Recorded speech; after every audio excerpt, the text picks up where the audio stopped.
Great. So welcome you again to second section. Today we are going to look at the financial instruments. Financial instrument, very topical issue. Financial instrument. Good. Now with the financial instrument, there are 4 standards governing financial instruments that make it what? Powerful. We are going to look at IAS 32, IAS 39. We look at IFRS 7, and then IFRS 9. These are the 4 standards that talks about financial instruments.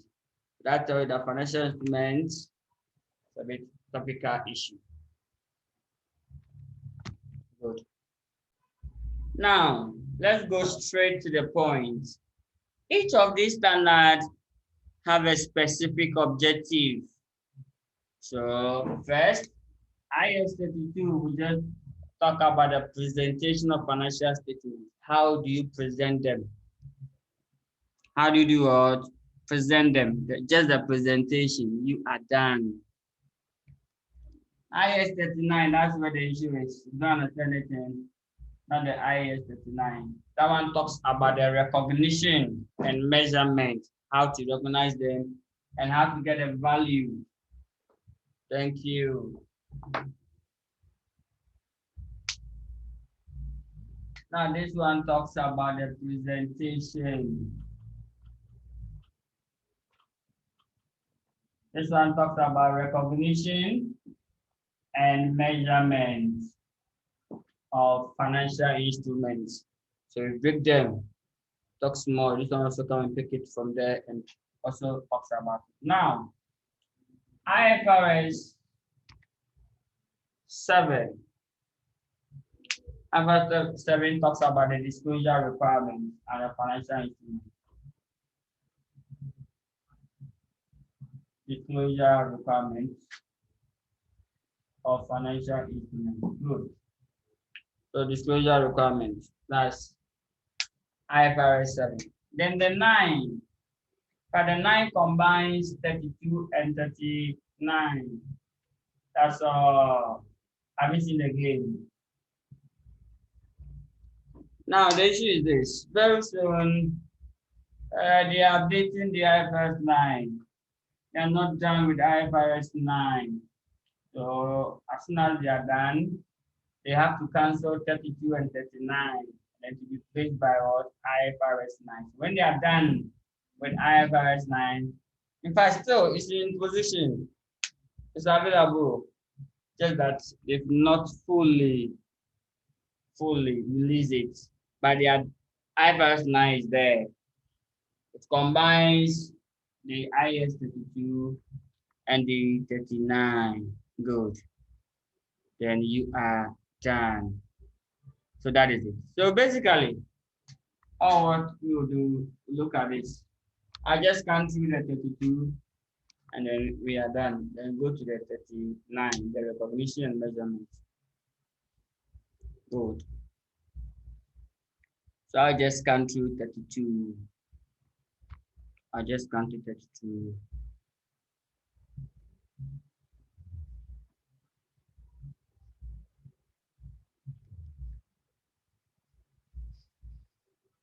Now let's look at the scope.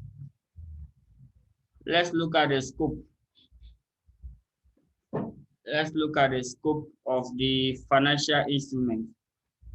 Now it covers all types of financial instruments except the following.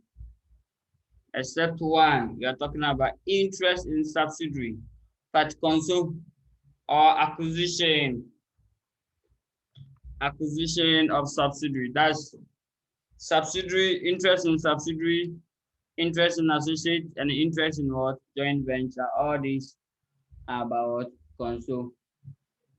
Good. There's an issue here. So these standards covers all financial instruments except interest in subsidiary, associate, joint venture, and pensions and other post-retirement benefits. Good. Now let's define some terms in the standard. Definition of some terms. First, what is financial instrument?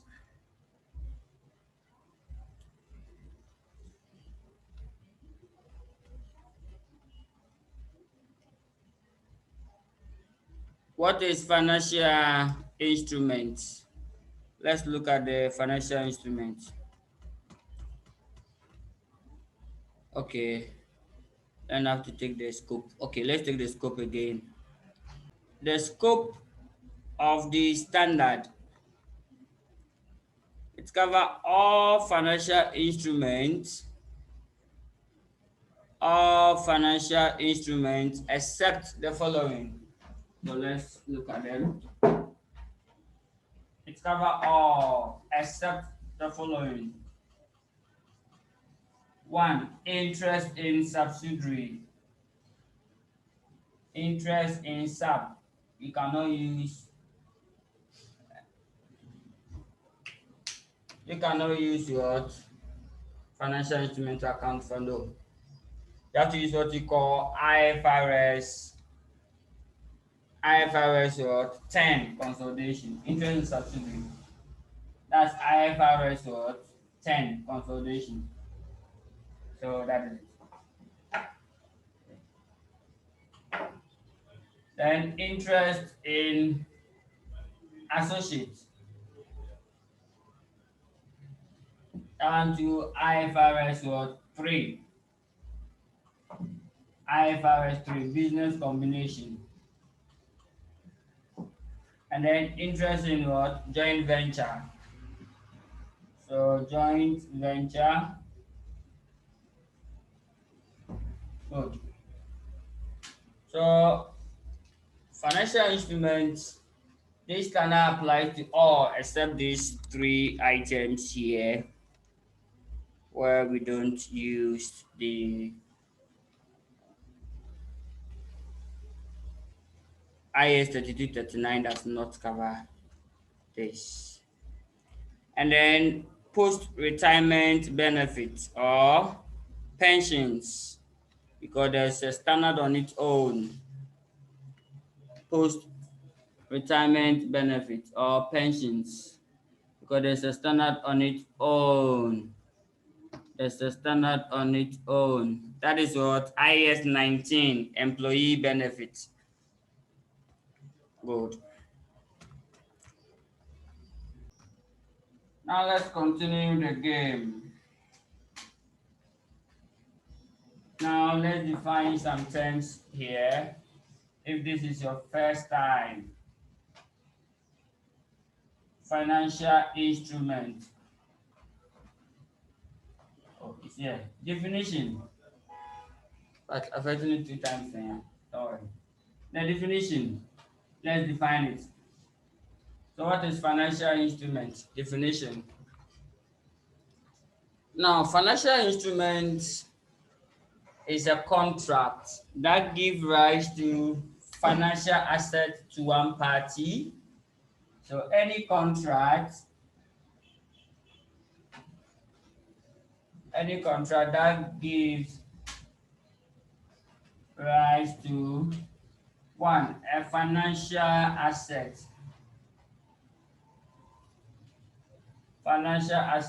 to one party,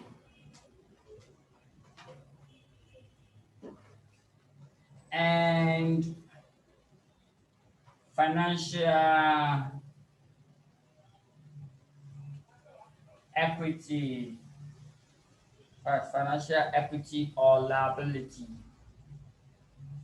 Financial equity or liability. To add instrument to it. Yes, instrument. Can also add instrument here. We are done. That is the definition for financial instrument. So financial instrument, any contract that gives rise to a financial asset of one entity, a financial liability or equity instrument to the other entity,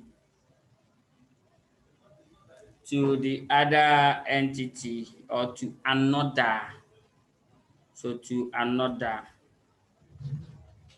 So to another. Good. So that is it. So we understand contracts from the law. So anytime you enter into a contract, and then in that contract, one single contract is an asset to a particular person and then a liability to the other or equity to the other, then that contract can be termed as what? A financial instrument. Good. So here we can give example of financial instruments. Cash deposits or time deposits. Cash deposits. Cash deposits, trade payable and receivable, loans payable and receivable, debt and equity investments, convertible debts. All of these are examples. So let's give examples.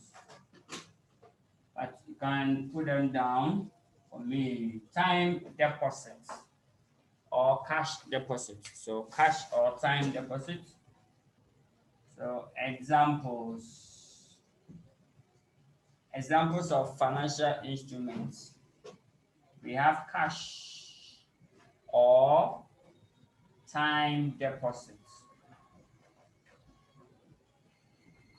Now, if company A deposits 2,000 Ghana cedis in a bank B bank,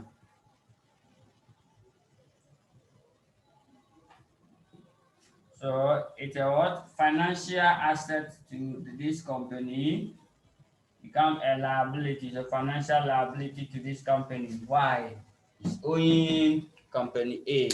That makes it what? That makes it a financial instrument. So that is it. So in a single transaction, if it is a plus to one person and it's a minus to the other section, good. Now, we also talked about another example like trade payables and receivables, loans payables and loans receivables. So loans, debt and equity investments. If you go and buy shares in a company, it's a financial instrument. If you go and buy shares, why?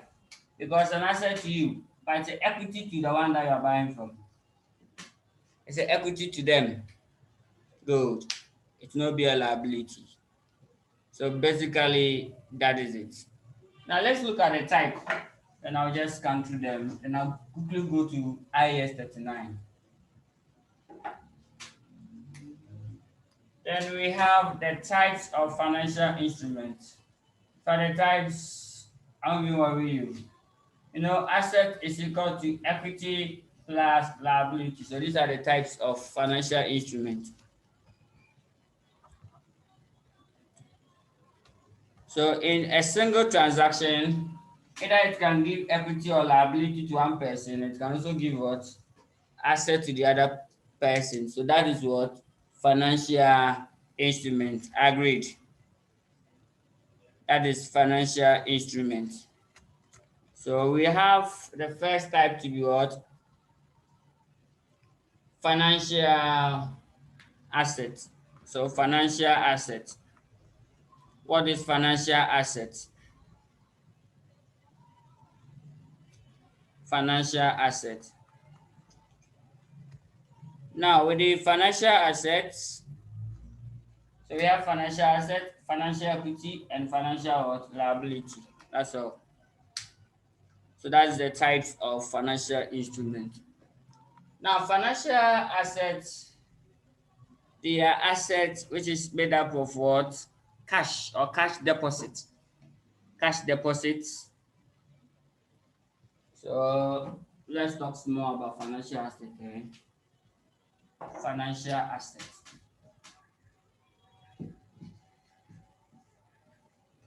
So financial assets, here we are saying that it's any asset that is what? Made up of cash deposits.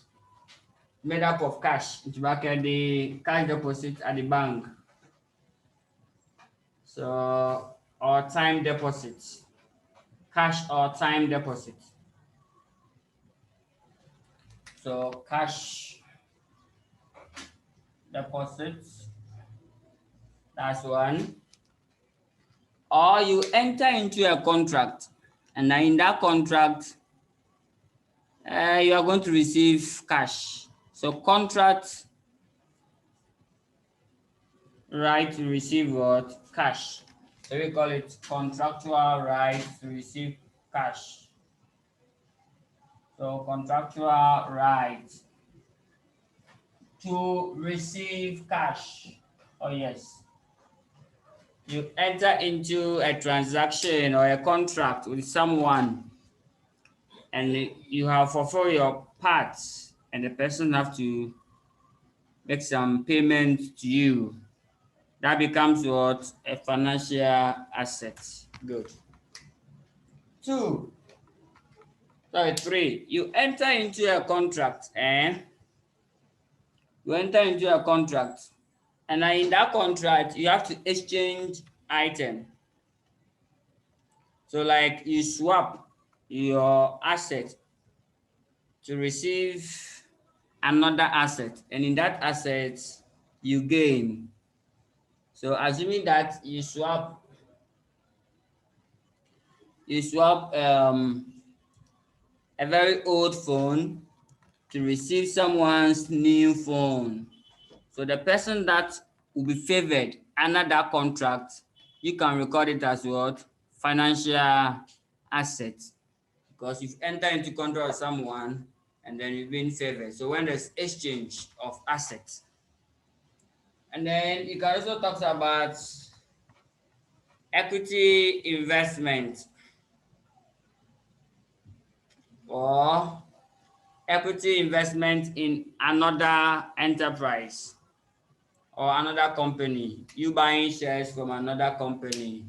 It's also financial assets. If you buy a shares from another company, it's qualified to be what? A financial asset. So that is it. So basically, these are the examples, or that's the definition of what? Financial asset. So you add all this and form the financial asset. So financial asset, let me take it fully. It's any asset that is cash, comma, a contractual right to receive cash or a financial asset. Example include data or derivative instrument. Then three, a contractual right to exchange assets or to exchange financial instruments under potentially favorable conditions or an equity instrument of another enterprise. We are done. Then you go to financial liability, or what we said is the direct opposite. So let me just scan through financial liabilities and we go to IAS 39 soon. That's where the issue is. So that is it.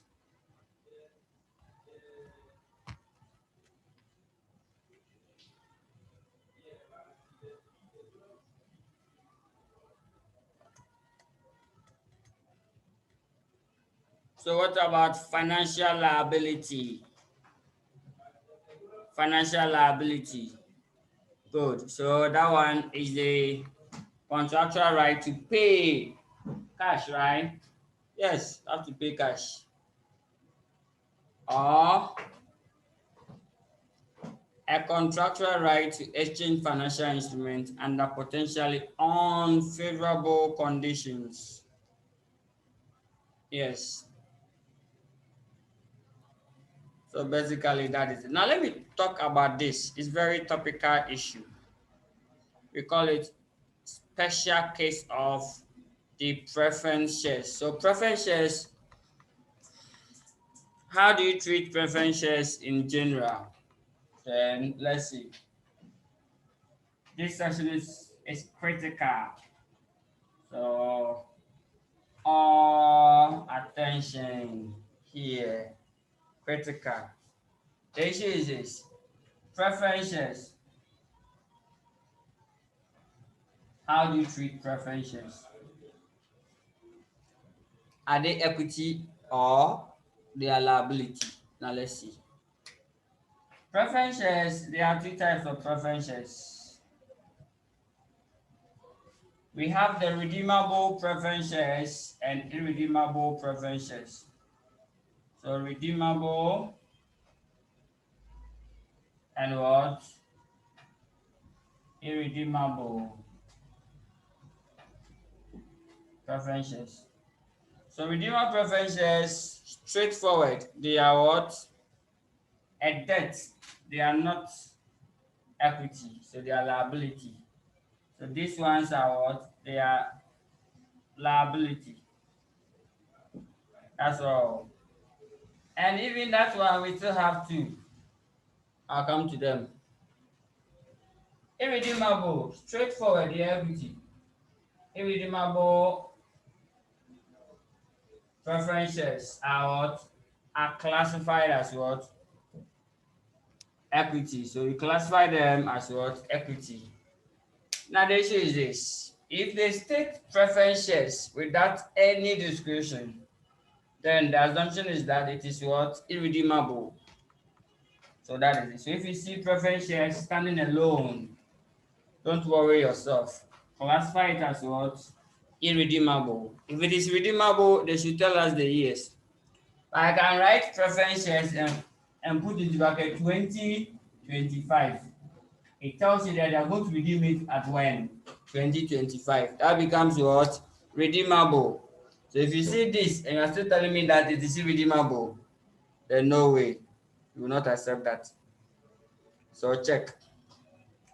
I'll get a sample of them and then I'll show it to you. There's a question in your question bank.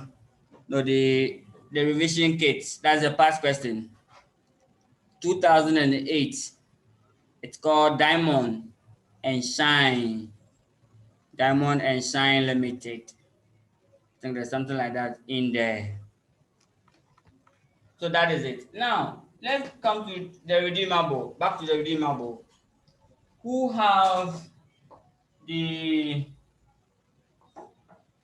who has the option to redeem? So option, who have the right to redeem? So option to what? To redeem. Who have the power to redeem that bond? So two people. We have what you call the issuer and what? The holder.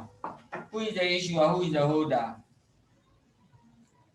So if the power to redeem is in the hands of the holder, oh, that is what? Then it's a liability. It must be classified as what? Liability. Don't forget that we're looking at the classification of financial instruments. If the option to redeem is with the issuer, wow, the one that issued the preferences have the power to redeem it or have the option. Oh, then I'll not redeem it. I'm not going to redeem it. So it will be what? Irredeemable. And that becomes what? Equity. So take note. So in anywhere you see preference shares, this is the issue. But you just have to, you can limit ourselves to this section, these two. We will not go into detail like this. No.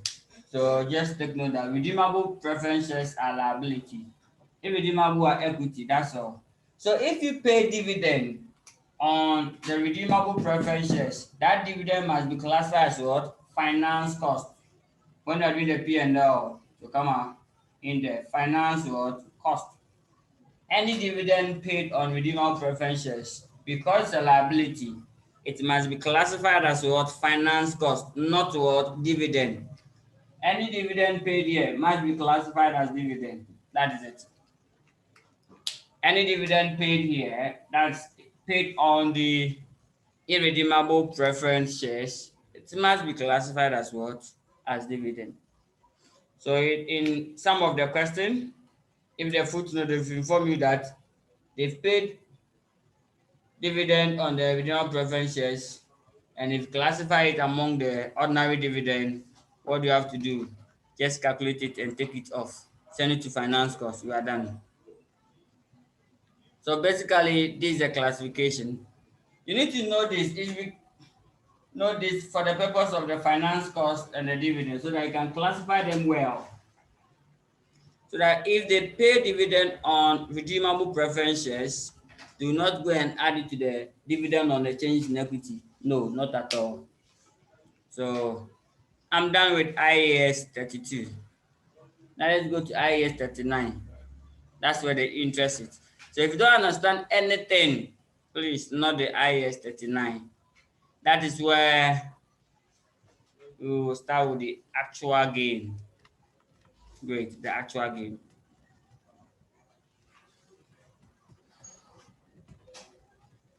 So we are going to look at okay, you can take a note of it. Okay, so recognition and measurement of financial instruments. So all what you have to do is you should know how to recognize financial instruments, sorry, financial assets, financial liability. You are done. These are the two items that you should know how to record them and how to value them. So we pick financial assets first, and then we go through them quickly. And then from there, come and pick financial liability. Then go through it, and then we are done. Good. So recognition and measurement. As usual, financial asset, it must be recorded as what? As asset. Based on the condition. If it's probable that the future economic benefit will flow to you, record it. Financial liability, it must be among the liability section. That's a non-current liability. So this is a non-current liability, and this is non-current assets. Good. We are done. So that's the recognition. How do you record them? Now let me go to the measurement. Then we are done. Measurement of financial assets. So measurement. Under the measurement, we will take our time. We take our time and go through each of them one after the other. So I'll take the financial asset first and go through. Then we go to financial liability. Then we are done. Now the measurement basis for financial assets, they are about four. So measurement basis for financial assets, they are. Now there are four measurement basis that we should know. We should know four measurement basis. How you fair value the item. All of them, they are just looking out for one item. That is the value. That's all. So you can talk about first.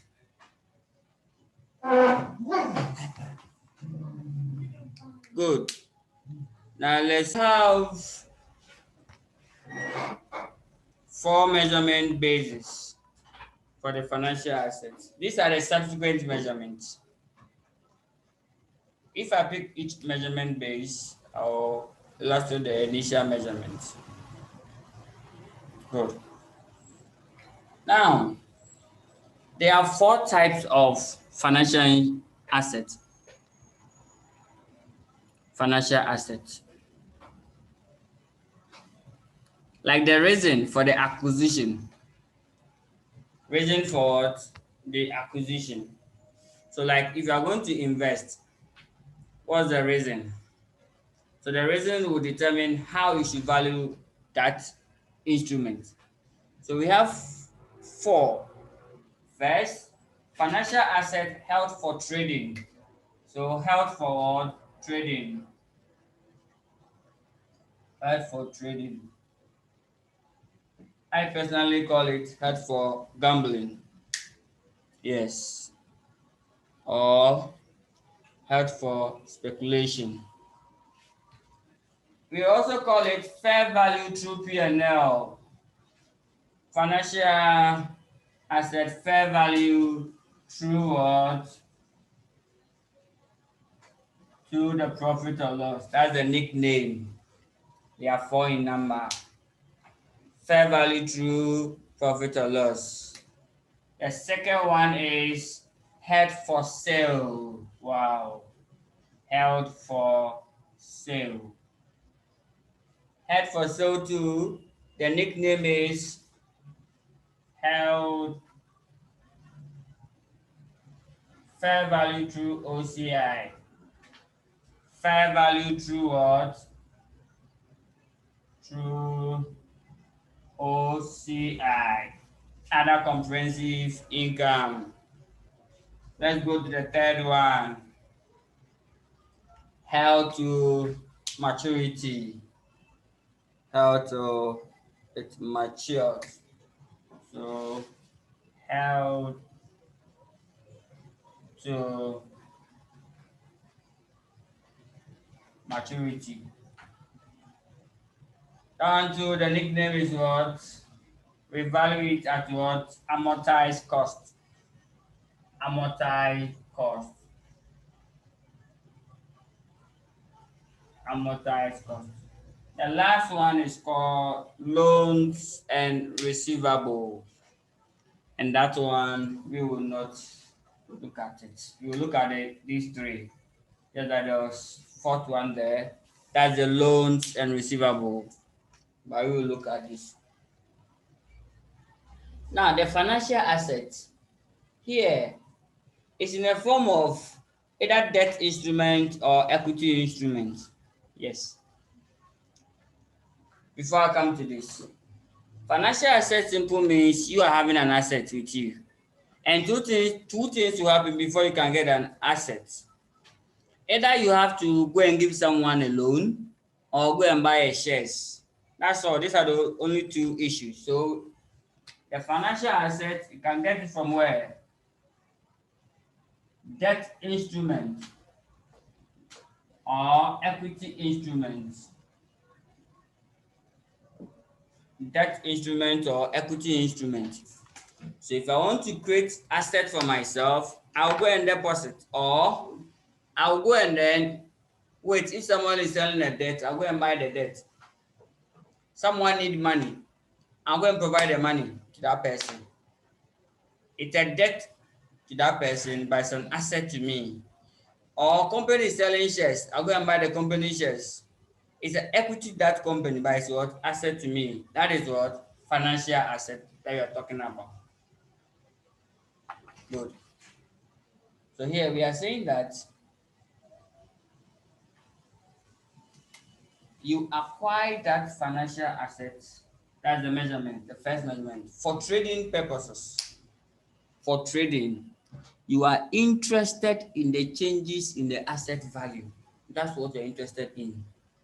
You are going to gamble with these assets. Any gain, it must be in your profit and loss, because that's the reason. You are going to trade.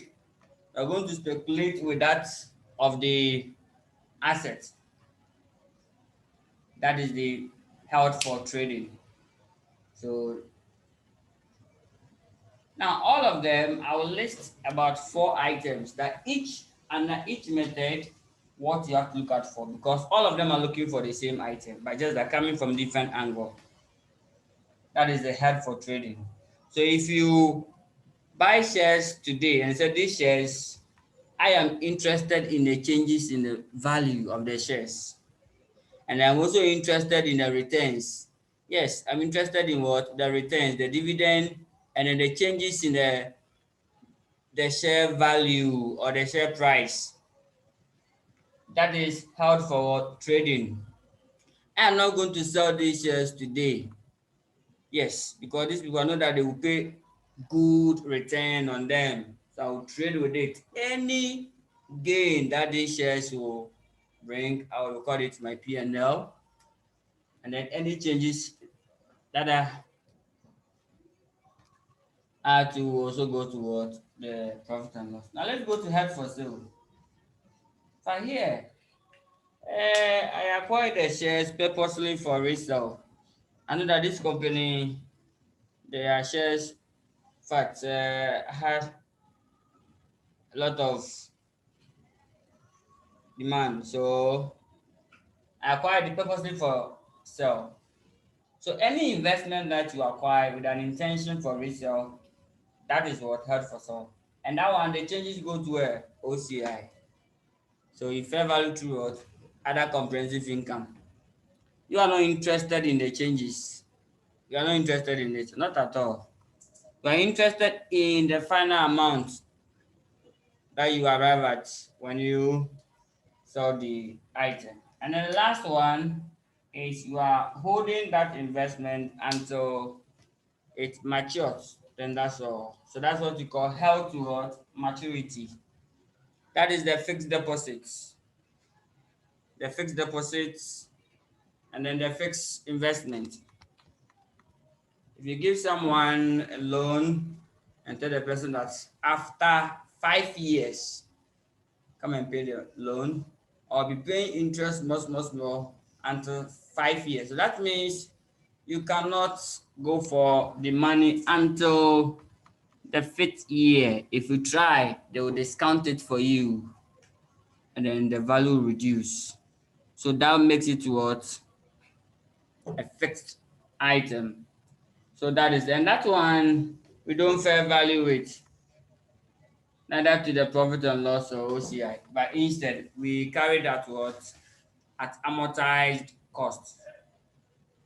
We carry that what? Amortized cost. So basically, that is it. So now we are done. Each of them, I'll list an item here for you. So I'll start with them one after the other. I'll start with the held for sale and go to held to mature. Sorry, I'll start with the held for trading, for sale, and then maturity. Okay, this one I'm going to meet it again. Take notes. You're going to meet this one again. Whatever we do here, make sure that you get it when you get there. Good. Okay. Now let's see. Held for trading. Each of them, because they are under measurement, they are looking for value. So these are the items that you have to look out for. The initial value under each of them. Look for initial value. Initial value.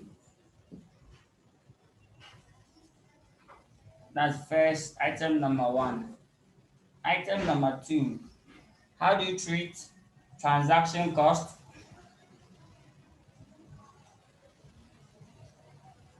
Transaction cost. Item number three. How do you treat discount? Item number four. What do you treat the, how do you get the value at the reporting?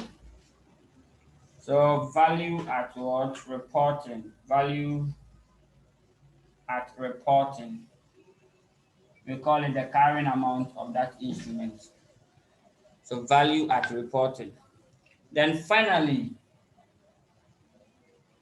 why do you treat the changes in the fair value? So changes in fair value. So changes in fair value.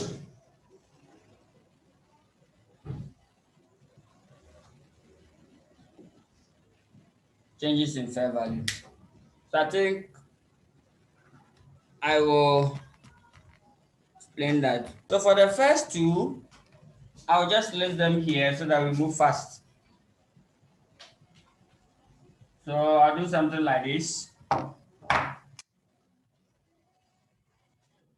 Then I write fair value through P&L.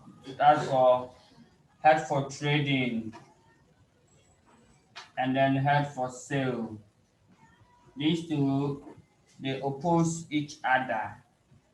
So if I ask, you tell me, how do you treat it? Good. And then that's all. But let me rewrite them again. 9 section. So I can put them here. 1. Great. So let's come down to number 1. Good. Initial value. 2. I talked about the transaction cost. Then 3. I talked about discounts. Good. So the third one, I talked about discount.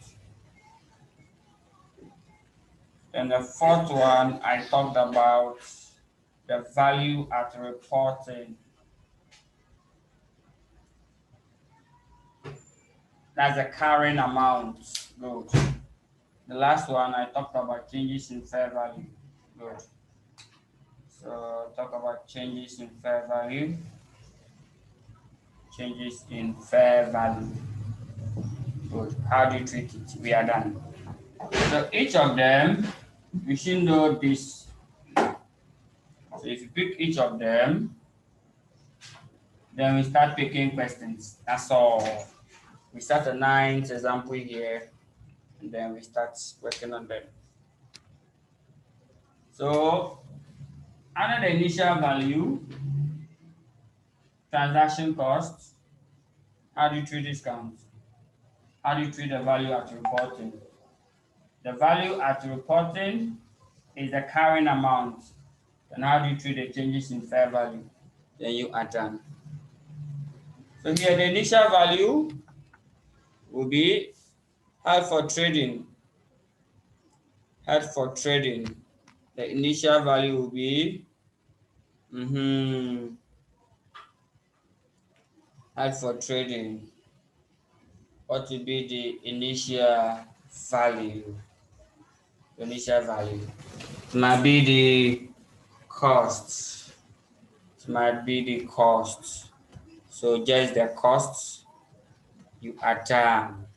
So the amount that you incur or the fair value at the beginning.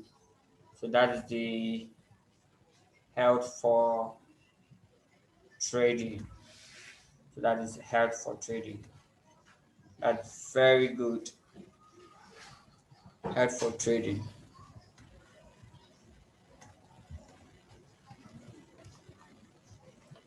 Now, all the initial measurements, all of them is at fair value plus the transaction cost, except few of them. Good. So that's the main reason I've done this. So first, it must be at the fair value. So the fair value at the beginning or the initial value must be the fair value. Held for sale is the fair value plus transaction cost.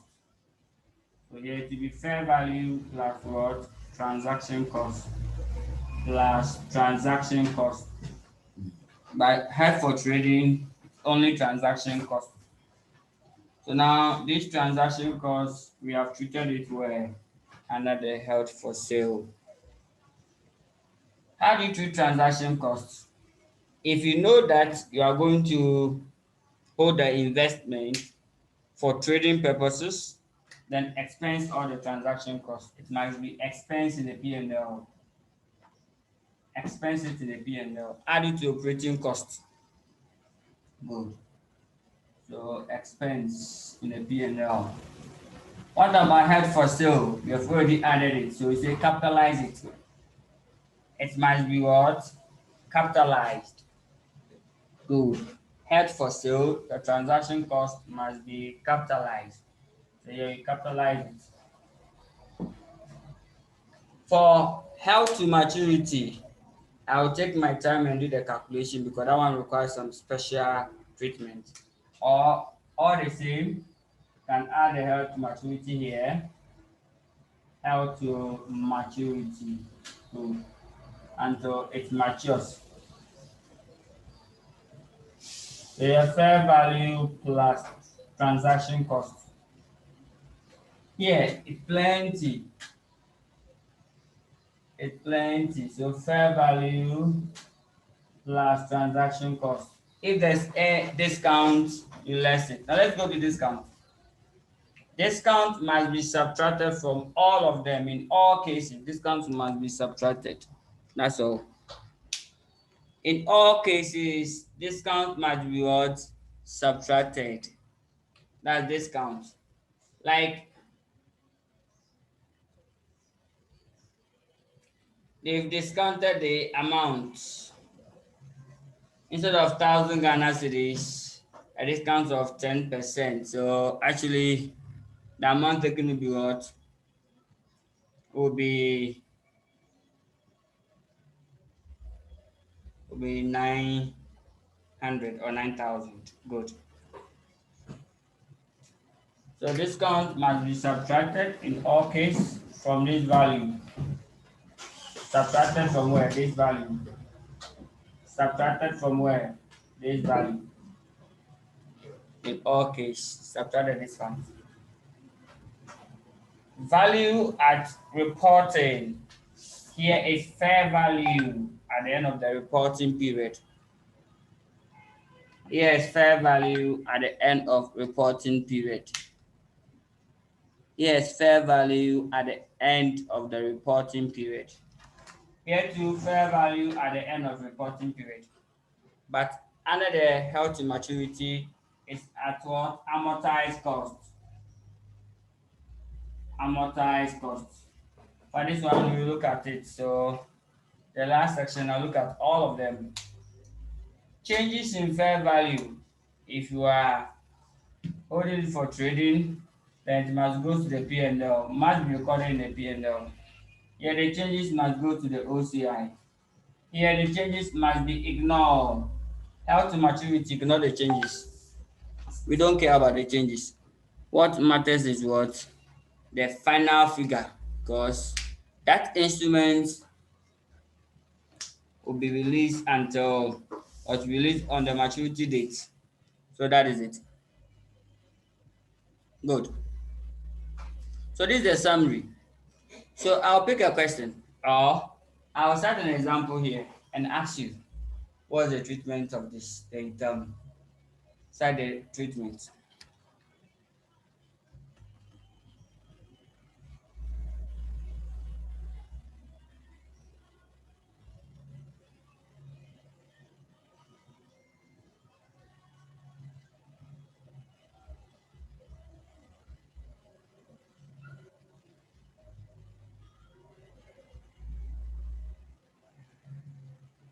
Okay. Now let's see this example. We can go through this illustration. So let me project this illustration. Example 4. Let's see example 4. Example 4. An entity acquired a derivative on 1st May 2010 for 2,000 cash. The next reporting date, the fair value of the derivative was 3,400. But on 31st December 2011, the derivative's fair value had fallen to 2,200. How do you treat this?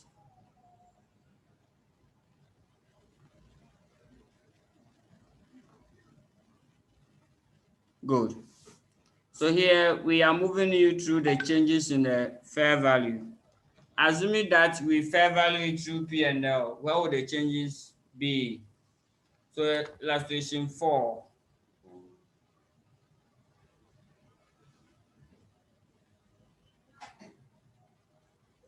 Good. So let's say, but let's cite an example here. Let me take this section off, and then let's cite nice example here.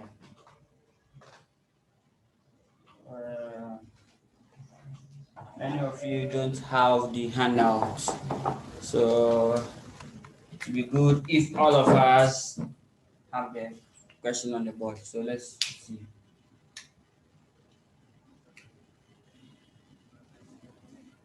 So an entity purchased a debt instrument. So company A.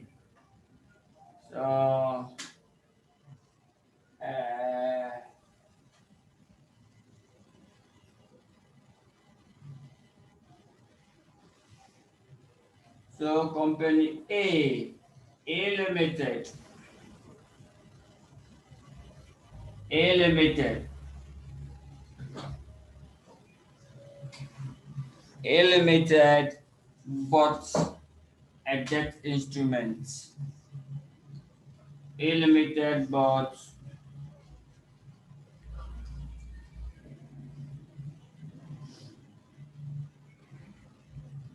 a debt instrument of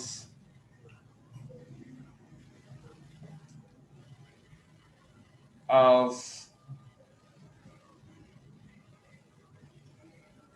30,000 Ghana cedis, 30,000 Ghana cedis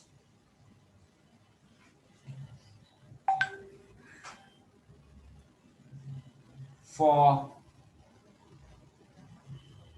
bought it for 28,000 cedis on the stock market. On what? The stock market. Which stock? On the stock market. He pays a brokerage fee of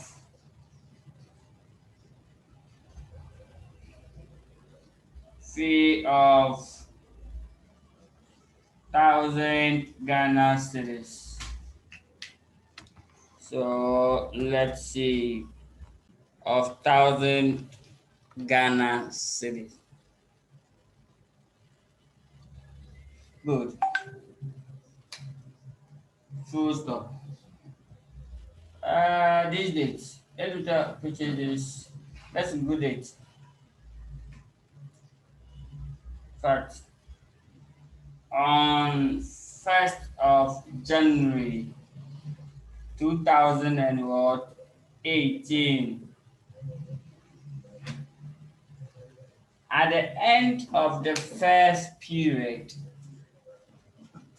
at the end of the first 3 years, the instrument had a fair value of, so at the end of the first 3 periods, the instrument had a fair value of, so let me pick the year here. So at the end of, so as at 31st December 2018, then the fair value. So fair value of the instrument had a fair value of, this what you have. At the end of the first 3 years, the instrument had a fair value of the following amount. So like, I'm just summarizing it here. So I'm summarizing the issues here because my board is too little. So the fair value here is 29,000 On 31st December 2018, the fair value increased to 32,000. Is that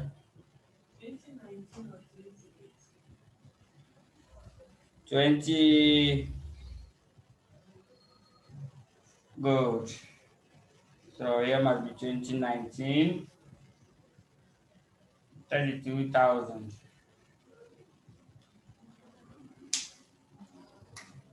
Then on 31st December 2020. Hey, are you in 2020? No, in 2020. Let me make this one. December 2020 is not a due, so we cannot do that. We cannot do that. I have to give you real life. It's not yet. Good. So that is it. Required. Oh, let me the figure. It went back to the original position of 28,000. Required. Account for the above in the books of A Limited. If the instrument or the policy of the company is to hold this instrument through P&L or hold for trading. For trading. So you are going to solve the same question if it is for required. Account for the above transaction in the books of A Limited for the relevant years. If the instrument is classified through P&L or held for trading. If the instrument is what? Held for trading. So if the A Limited hold this investment for trading purposes, how will it look like? So it tells us the financial position extracts and then the P&L extracts.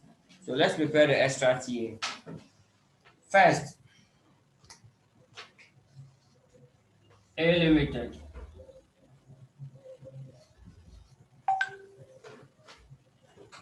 You start with your P&L, line it. Year one, no shortcutting. Year two and year three. You go to your financial position, down to year one, year two, and then year three. You are done. Your currency. Now, in the first year, what will be the initial value? The initial value will be the workings, the first workings that you have to do is to get the initial value. So let me do that one here. The working, so initial value.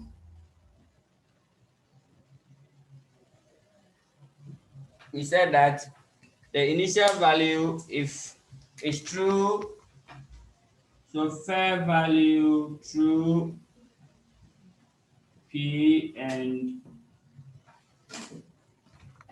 L. Good. So fair value true profit or loss. We are done. That's what we are doing now. So what's the initial value? We said the initial value is how much you pay plus any what? Transaction cost. Plus any transaction cost. So let's see.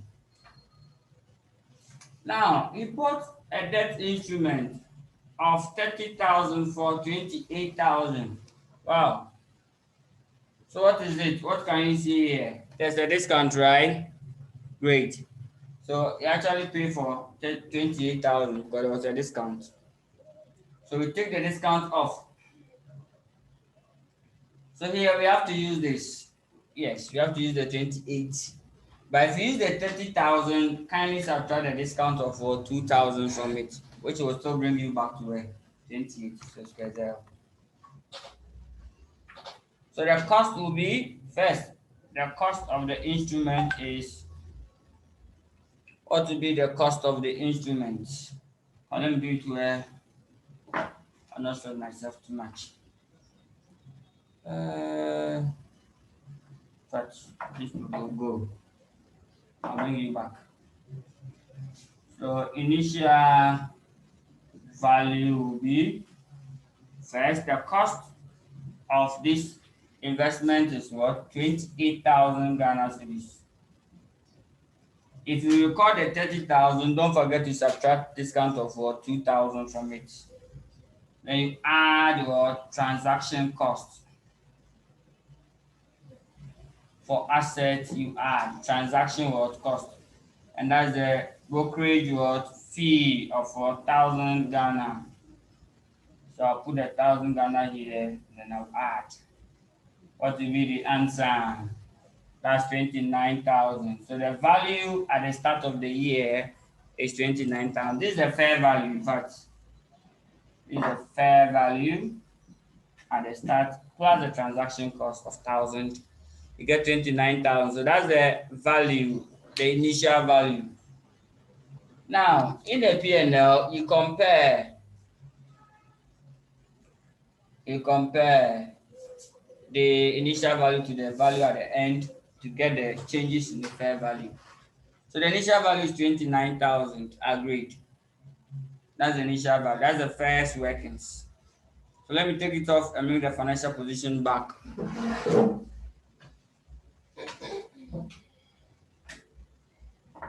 So bringing the financial position back, it's a non-current asset. So you go to your non-current assets and record debt instruments or financial assets. So let me just record financial assets here. So year 1, year 2, and year 3. And we said that financial asset fair value through profit and loss, it must be, the current amount must be what? The fair value at the end of the reporting period. So at the end of the first year is what? 29,000, agreed. So here I'll go and record 29,000 here.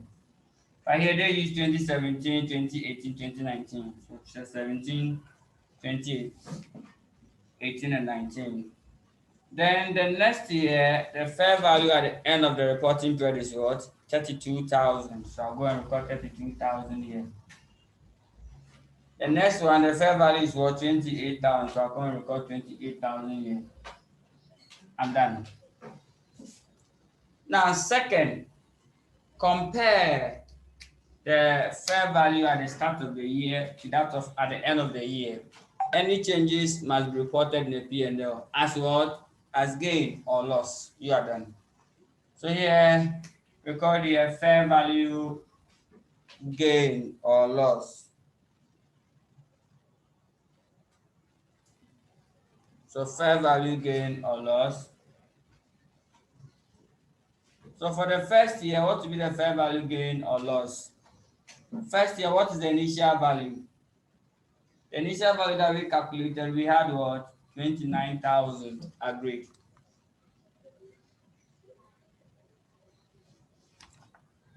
There's an issue here. Who have spot it out? Now let's see. For the transaction cost must be expense in the P&L. Because we said that it must be capitalized if it is the OCI. So you are not going to add it. So the initial value will still be at 28, not 29 that we stated. So here, the first item must be what? Transaction cost. It must be expense. So which is 1,000 Ghana cedis. Transaction cost must be expense before I come and compare the fair value gain or loss. So fair value gain or loss. So that means the initial value for year 1 will be 28,000. That 1,000 we have expensed it. It is through OCI where we have to capitalize the transaction cost. So let's take note. Good. So the fair value gain or loss for the first year will be open balance of 28 because we paid 28. Have to use this 28. This 1,000 must be expense in the P&L. Now this 28, that's the open balance. The closing balance is what? 29. So are we getting or we are losing? We are losing, right? Good. So we are gaining by 1,000 Ghana. Now you can put this on a bracket because it's a cost, transaction cost. This is a gain. So you put a positive figure. Good. I hope you get it. So that is it. So transaction cost will be expense in the P&L. It must be in the P&L. In the year that you get it. Then the fair value gain, what will you do? Let's continue for year 2. Good. So now for the second year, the fair value gain will be the opening balance is the 29 and it has increased to 32.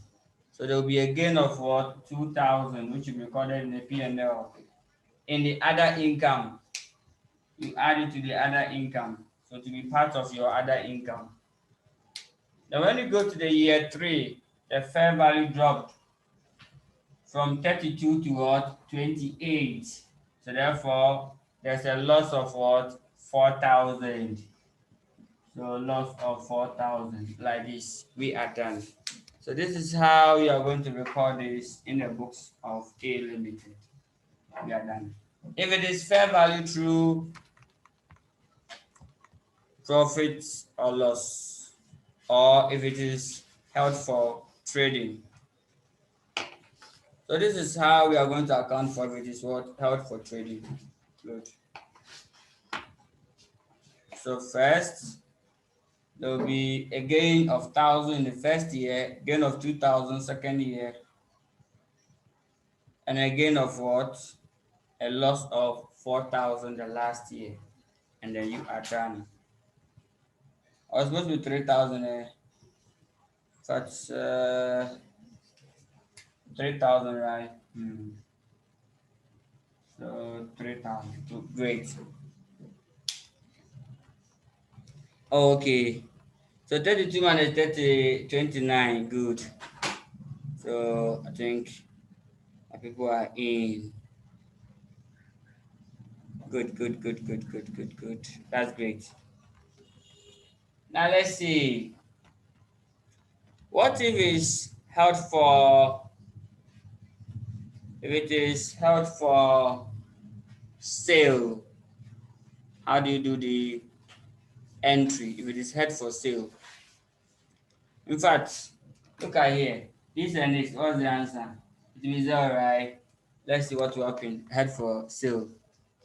This and this, the first year, 1,000 here. Going to give us 0. To give us 0. Now let's see what will happen.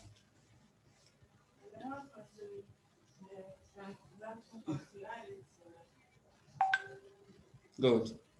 So under the held for sale, the only difference will be the transaction cost will be added to the fair value at the beginning of the year.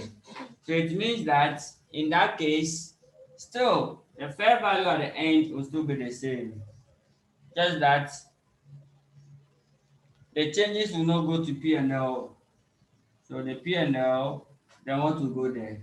It must be recorded under the OCI. So in your P&L, all what you have to do is get the initial value. Tell the examiner the initial value is nothing by whatever you paid for. I gave them 28,000 plus the transaction cost of 1,000. That will give us 29,000. 29,000. So the initial value is what? 29,000. The transaction cost will not be expense. Any movement between the opening balance and the closing balance will give us the fair value gain or loss, and it must be reported in the OCI. If I don't see OCI like this, I'll mark it down for you. Have you seen? Good. So it must be reported under the OCI. Then you write fair value gain or loss. So the fair value gain or loss, OCI.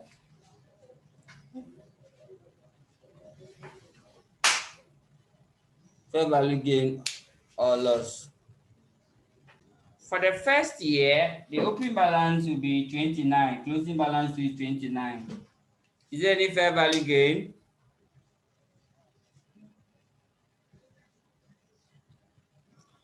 Please, the OCI is the other comprehensive income. We said that if you fair value through OCI, that's held for sale.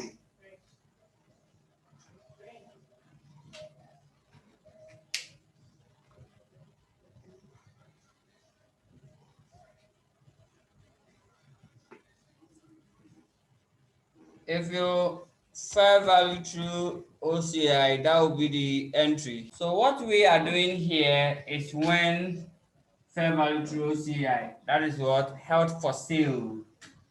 Held for sale. Held for sale. It must be a matter of decision.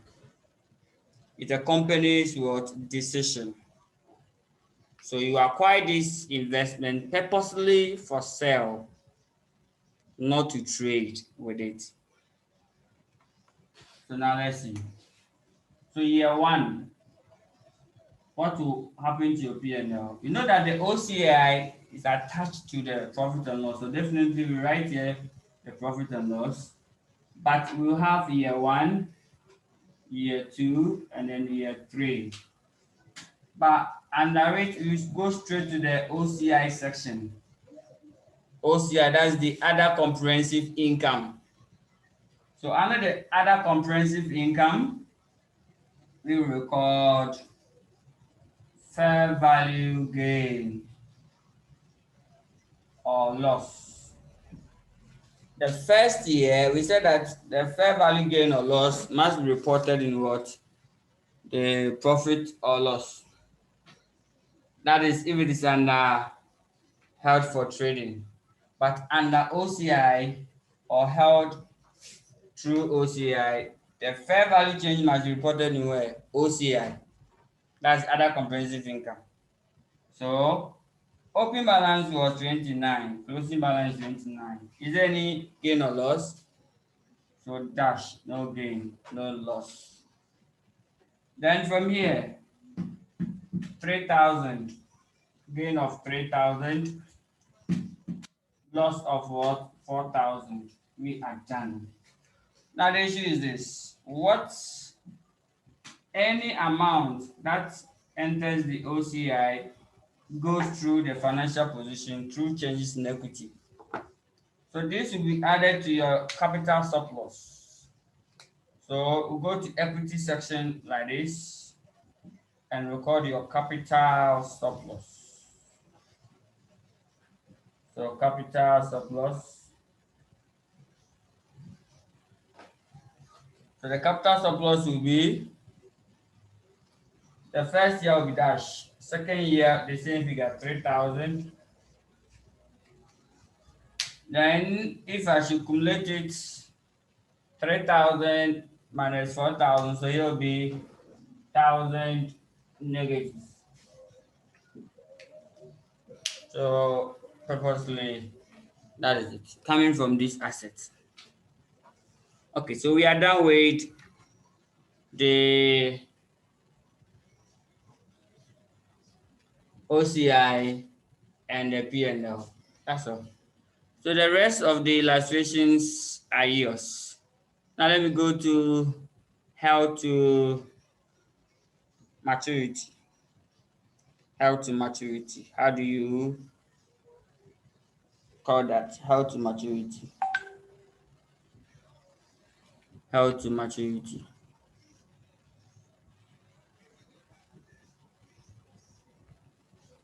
Wait, now let's go to how to maturity. Then I'll go to financial liability. Right after that, I have to run to financial liability for us to finish everything today. Good.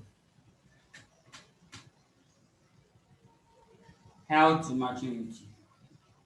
That one must be valued and what? Must be valued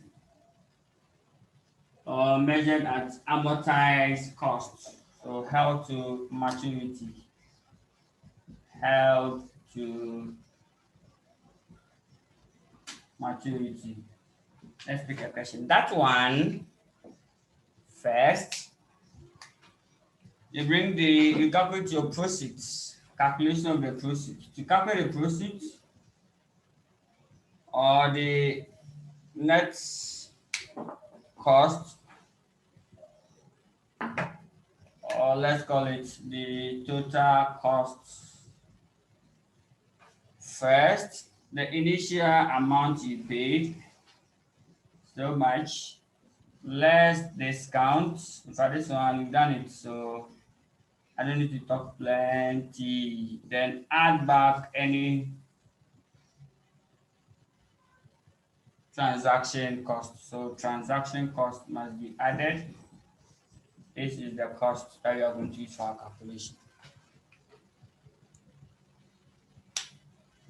Good. The 1,000 series for the capital surplus, I net them off because there was a 3,000 positive for year 2, and there's year 4, 4,000 negative.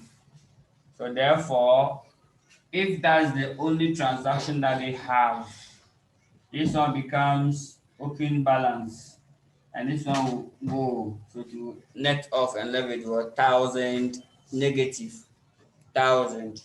Good. That's how I have added 1,000. Thank you. Now let's see. So let's pick our first question. In the amortized cost calculation, please they'll give you two interest rates. One is called coupon rate or the nominal rate. I call it the face value rate. And one is the effective rate. Good. So that is it. Now let's see.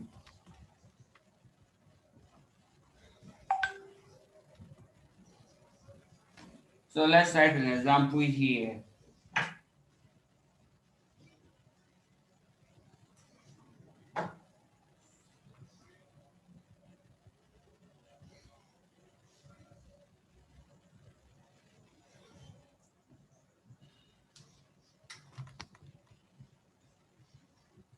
Free day limited. Free day limited, but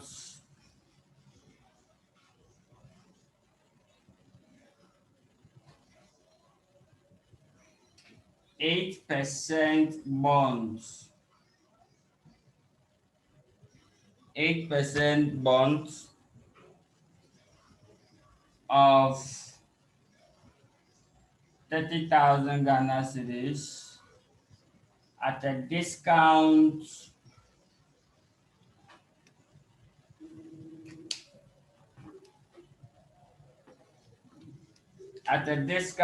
of 10% with a transaction cost of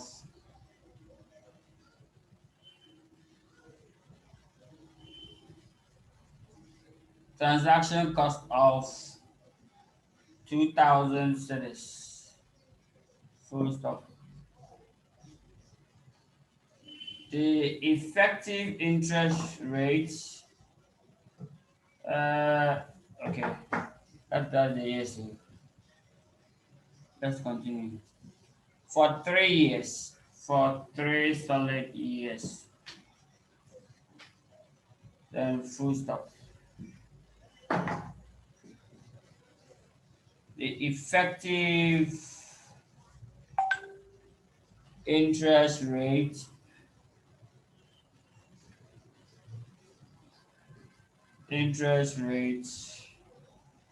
can be assumed as what? 12%. Now, in a held to maturity, you'll be given two rates. The face value rate, nominal rate, or the coupon rate. That is what you pay, or that's what you are going to receive. That is it. So face value usually or always lower than the effective rate. Most often, the coupon rate is lower than the effective interest rate. Yes. That is what normally the other company use to attract investors. Now, the face value is what they will remit to your account, usually annual in arrears. they remit to your account at the end of every year. So here, at the end of every year, they remit 8% of the face value. This is called face value or nominal value. Good. And the rate is also called nominal rate or coupon rate. Coupon rate or the nominal value. Then we have the effective interest rate. For the actual rate is the internal rate of return on that loan. How do you account for it? Here, we are going to prepare a table. We call it amortization table or schedule. Good. So amortization schedule. Let's see. So let's prepare the amortization schedule.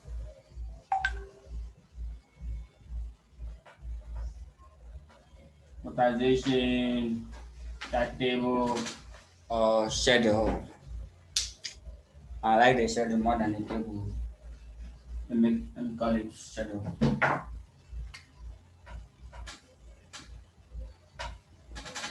Good. In that table, you start with your year. Just call it balance brought down. Open balance. Call it effective interest rate. Call it nominal interest rate. Call it closing balance. You are done.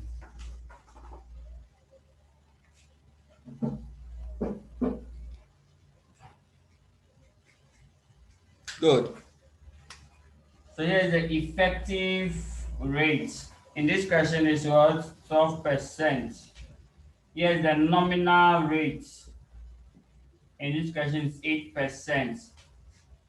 And here is the balance carried down. You are done. So year 1, year 2, year 3. These ones are workings. So calculate the total cost for me for this instrument. Just 1 minute. Good. Okay. This is the time. Let's move on. Now to get it, we said that you will bring, let me do that calculation here, small. We said that to get the total cost, first, you bring the face value. What's the face value or nominal value of the bonds? So face value is 30,000. And then there's discount. Discount of 10%. So you get to what? 3,000. Yes. You take it off. Is there any transaction cost? Yes, there's a transaction cost of 2,000 cedis. So let's add. So plus transaction cost of 2,000. So basically, what will be the answer? That will give us 20 what? 29,000. Let the board go down small. So 29,000. Great. So this is 29,000. It means that the open balance or the initial value at the start of year 1 is what? 29,000. So 29,000 might be here. Here's Ghana City. Here's Ghana City. Here's Ghana City. Here's Ghana City. Then you go to effective interest rate. The effective interest rate is always on this value, on the balance brought down. So pick the calculator. Kindly strike 12% on 29,000 for me. So 3,480. That is it. Now the nominal rate or the coupon rate is always on the face value. So can you locate the face value of that instrument? What's the face value? The face value is 30,000 given to us in the question. So 8% on 30,000 give us what? That's 2,400. And it's going to be the same throughout because year two to the same 8% on the face value. So here will be 2,400 and subtract it. So in fact, if I get one, I'll record it in all of them. Yes, that is it. It will be the same because the interest is fixed rate. And then at the end of each year, they have to remit 2,400 to you. Actually, this is what they will pay, but the cost is 3,480. Yes. So what's the closing balance? Now, this minus this is what we call amortized cost. The effective interest rate less the nominal rate is called amortized cost. Good. So therefore, this minus this, then you add the answer back to this to get the closing balance. Or in short, just sum them up and let's see. So the 29,000 plus the 3,480 less 2,400. That'll give us, so yes, 30,080.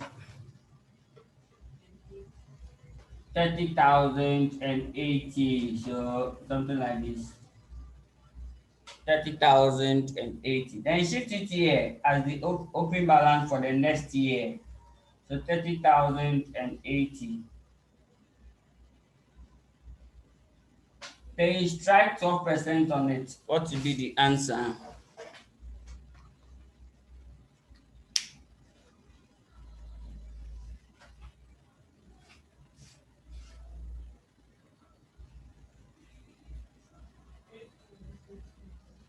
Three.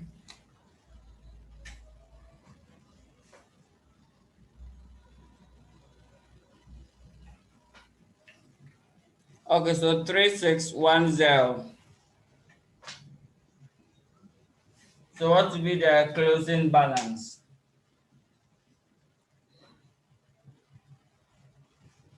Perfect.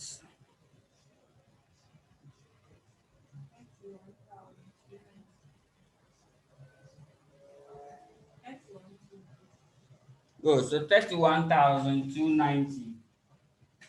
31,290. Good. 31,290.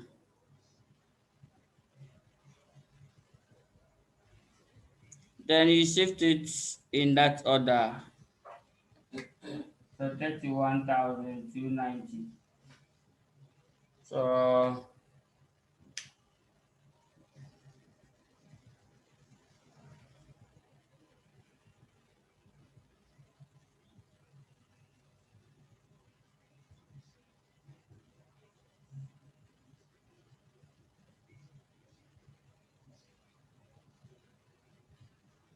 okay, so that's 3,755.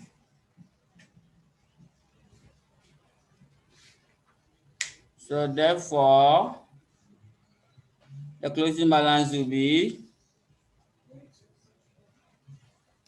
3,2,645. Good. Now let's see. So that is the end of the game. Okay, it's 4-5, not 4-0. Now, what is in the effective rate section goes to your P&L as what? Other income, because it's an asset. They will pay to you. So that one will go to your other income. So in the P&L, this goes to P&L.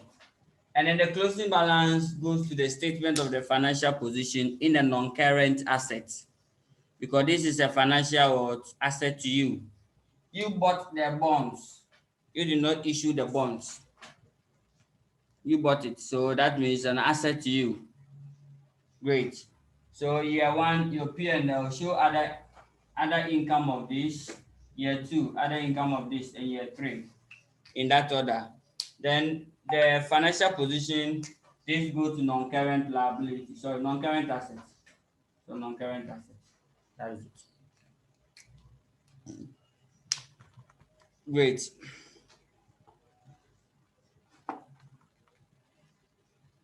Now it means that this bond, it will be redeemed at premium of what? I can include that one in the question. Now that I have it, premium of 2,645. Premium of 2,645. I can add it to the question. The bond will redeem at the end of the year three at a premium of 2,645 gold. Because the bond value was 30,000 and I am going to redeem was 32. So there's a premium on it. That's all. Those ones we are done. So that's the end of financial assets. Now you go to financial liability, and then is that unfortunately for us, this is how far the good Lord will bring us.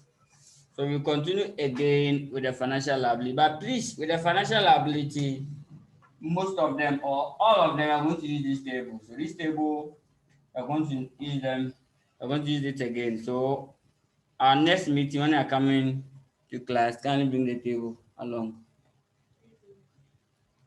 This schedule. Make sure that everything in it, the calculation, you're okay with the calculation in this schedule. So that is financial assets. What level is the financial liability? And then most of them, in fact, all of them, you have to use the amortized cost unless otherwise stated. Unless otherwise stated. Great. So, let's take some few minutes to go to the financial liability. Let's take some few minutes, even though our time is up. But let's take some few minutes. For financial liability. Financial liability.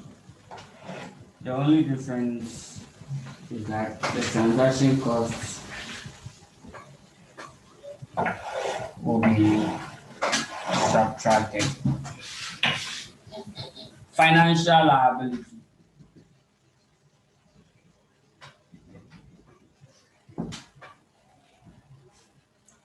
Financial liability.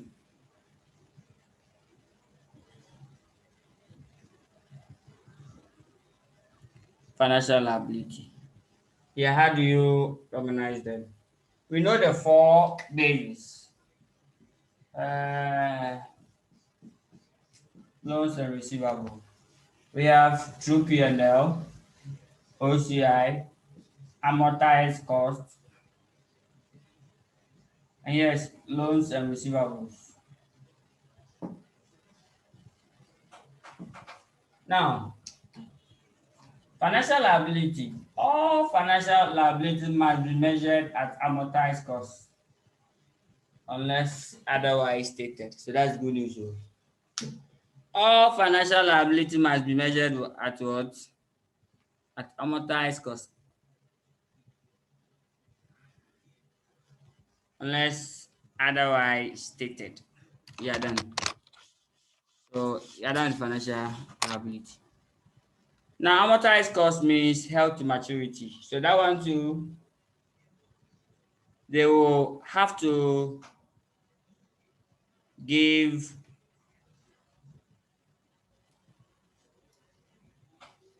the items. So here too, we have to look out for one item. We call it the proceeds. How much you are going to receive. Under the asset, we call it what? Total cost. But here it will be what? Proceed. So the proceeds. Like you want money, but you want to go for a loan or a debt instrument or a liability. Use the liability as a source of finance. The people could, okay, I'll give you 30,000, but I'll discount it. So here, add the face value or the nominal value. The face value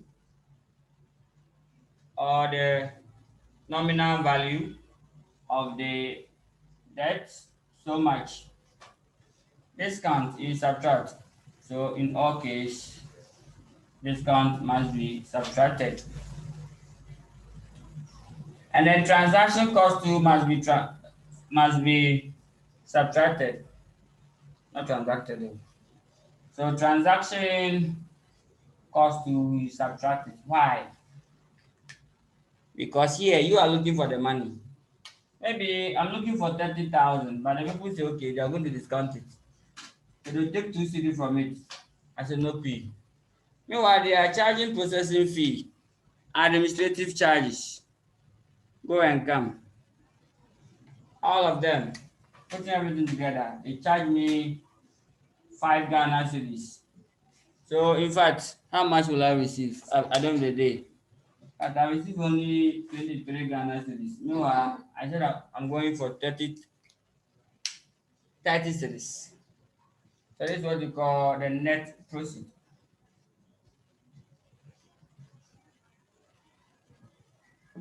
It's very important.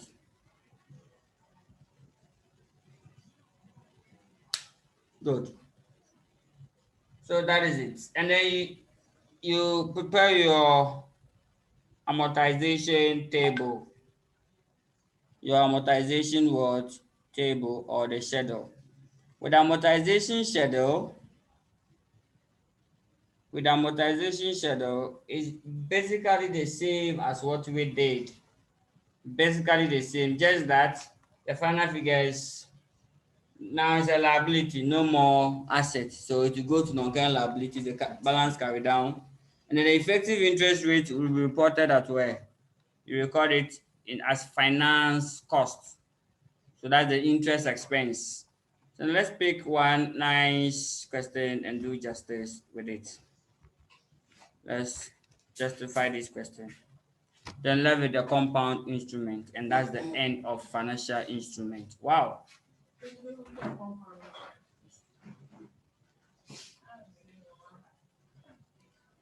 Good.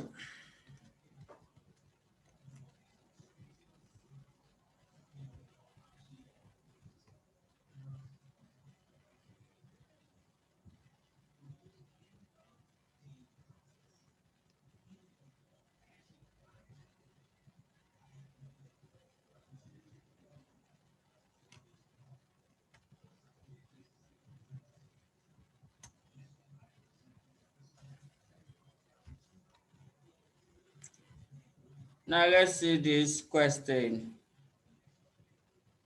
Let's see this question. I'll solve one there. From there, I'll go to compound, and that's the end of financial instrument. I think we can finish it today. So let's try. Let's try hard and finish it today. Let's try.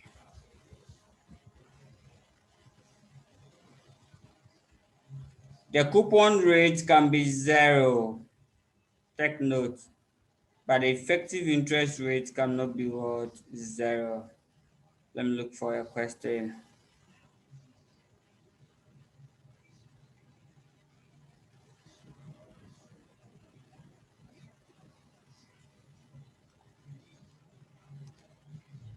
Okay.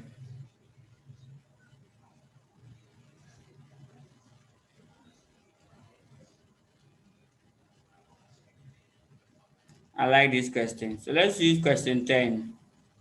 Okay. Question number 10. Now let's see. So let's see.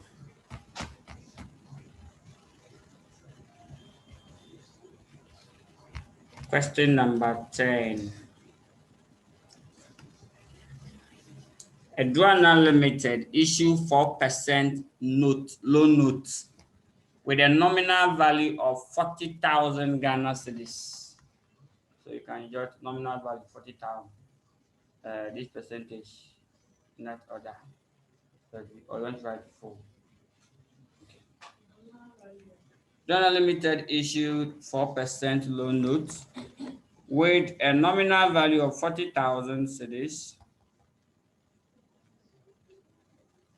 Full stop. The loan notes are issued at a discount of 2.5%, and 1,068 of issue costs were incurred. discount of 2.5% and 1,068 Ghana cedis of issue costs were incurred. The loan notes will be repayable at a premium of 10% after 5 years. The effective interest rate is 7%.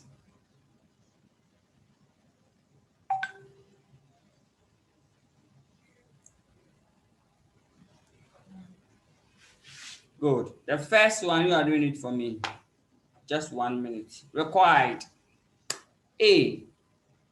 What amount will be recorded as financial liability when the loan notes are issued? What amount will be recorded as a financial liability when the loan notes are issued? Start work for that one. Then what amount will be, by the time I finish probably reading the second requirement, should be able to finish. What amount will be shown in the income statement and the statement of the financial liability from year 1 up to year 5? Good. We are done. So the first section, statement of financial position for the years 1 up to 5. Now let's see. Let me also jot these issues down. In fact, what we are looking for, the first part of the question of the requirement, we are just asking for the proceed, the net proceed. This one, that's all. That was the question. So we should calculate the amount that will be recorded as what? Financial liability right after the issue. So here, I just have to clean this section and then record them in. First, the face value is what? 40,000 Ghana cedis. Is there any discount? Yes, 2.5% on the face value. So times 40,000 will give us 9,000 or 900, 2.5%. Okay, so discount is what? 1,000 Ghana. And discount, we are going to do what? Less it. Transaction cost, 1,068. So take that one out off. What's the net proceeds? 2,000 is gone. So let me 37,932. Good. So that's the net proceeds. So as soon as the financial instrument is being issued, they have to record this as a liability, as a financial liability. Please, these sections are critical. So make sure that you involve yourself to get it fully.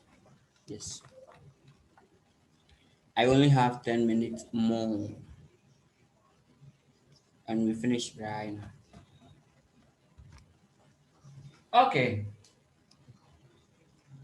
Then let's go ahead to calculate for the amortization table or the schedule. So that one, let me take this section off. So I'll take this section off. You can take screenshot of it. Let me take it off. So okay, so that you get it clear.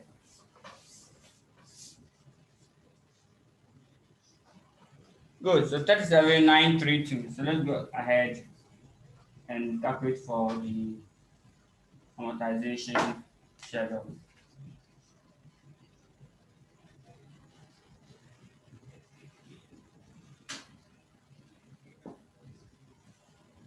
So here, balance brought down or liability as start,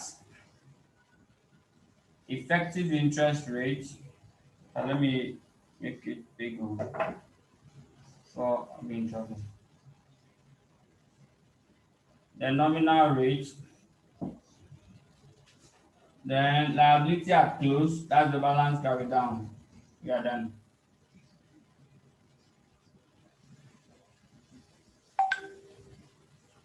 What is the effective interest rate? 7%. No, nominal rate of 4%, right?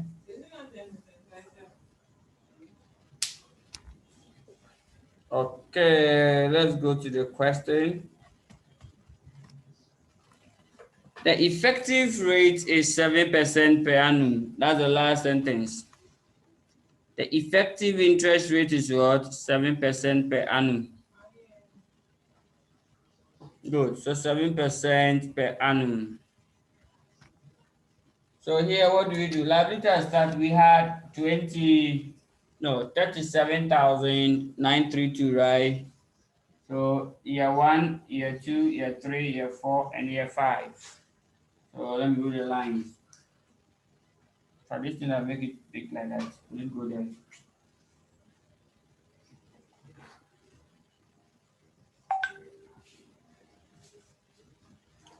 So 37,932. Then you charge 7% on this figure. Then what do you get? 7% on it.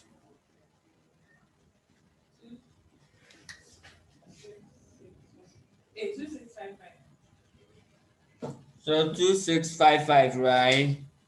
Good. Then what is the nominal rate or the nominal interest?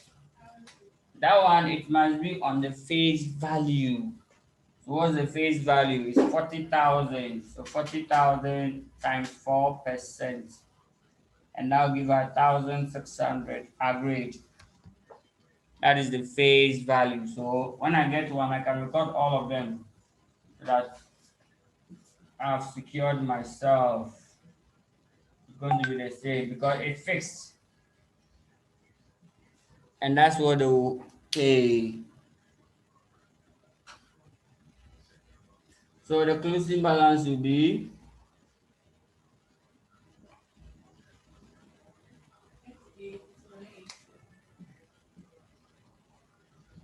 so 38,987, and here to be 38,987. Mm-hmm.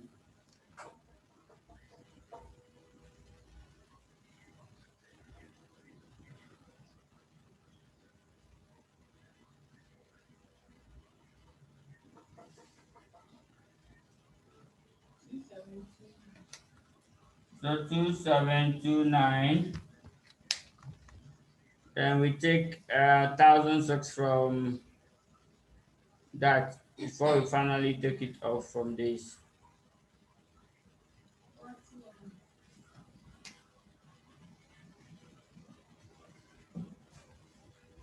Then here will be 4116. In fact, the overall finance will be 44,000. Yes.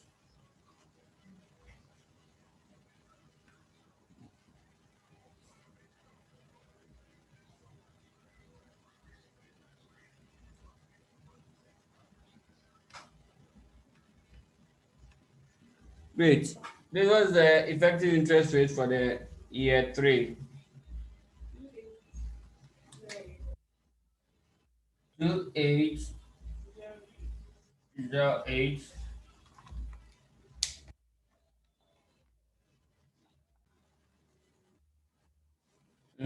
So closing balance of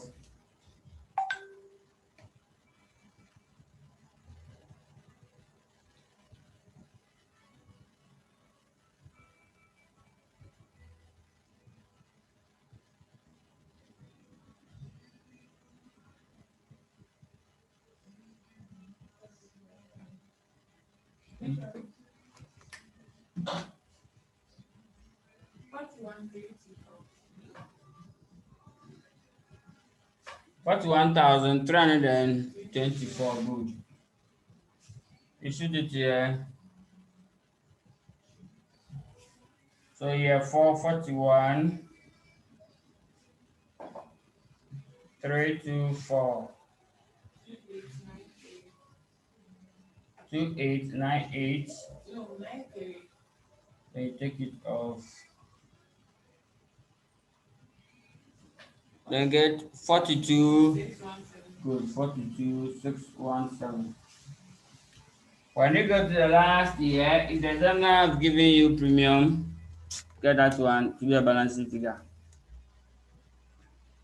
Mm-hmm.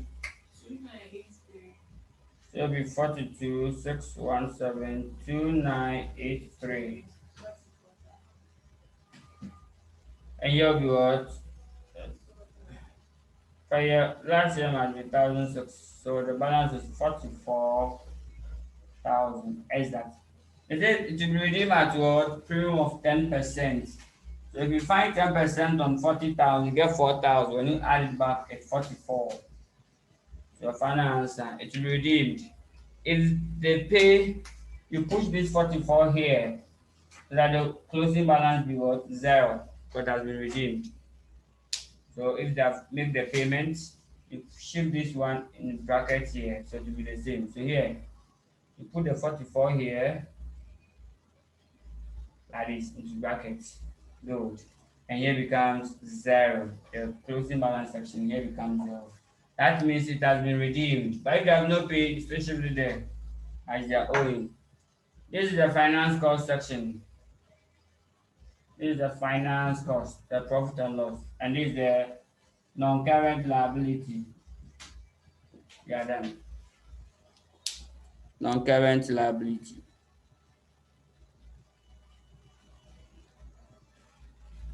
So basically, that is the financial instrument. What level is the compound instrument? But now our time, I'll do that in the next section. The compound instrument. And that's the end of financial instruments. Great.